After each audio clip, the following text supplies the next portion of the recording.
Yeah, if y'all haven't already, please go to Hulu and watch the movie Chevalier.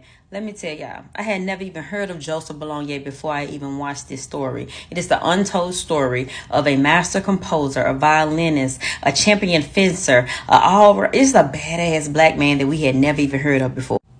So his father was a slave owner. His mother was an enslaved woman, a Senegalese woman, and his father adored him. And what his father ended up doing was taking his whole family and moving them to France. Because his child was illegitimate, he wanted him to have the proper life and, learn how to be a gentleman in fence. And so he sent him to an academy specifically for that. He excelled past anybody's understanding. Like, how is this kid this good at this, and he's black? So they based their skill and knowledge on their skin color, of course, because people thought that because he is of black descent, he couldn't be a great fencer or anything like that.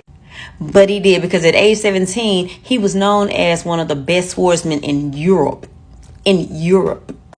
And they hated it. So, of course, they tried to challenge him. So it was this one dude that came from Normandy, and he was like, I'm going to publicly, embarrass him. But he had to acknowledge him as mulatto. Of course, that was very disrespectful. But Joseph was like, you know what? It is what it is. Let's go on.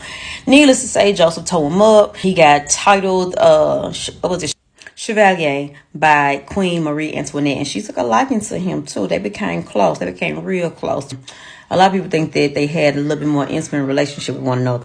Now, Joseph was accepted amongst the royals, but he still was, African descent. So, of course, they didn't give him the respect that he so deserved. He was competitive. He was cocky. He knew he was the best. He interrupting people's shows and stuff and challenging them. And he just knew that he was the best because he felt that he had to excel past everybody else to even get some glimpse of respect for himself.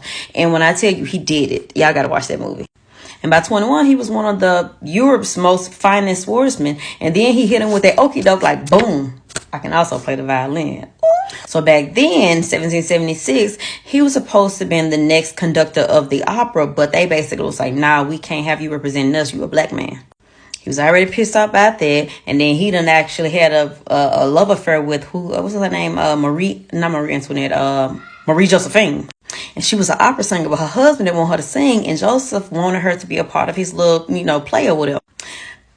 Fast forward, she got pregnant. He found out the baby, and it was just crazy. But just to know about this master composer, y'all gotta watch the movie.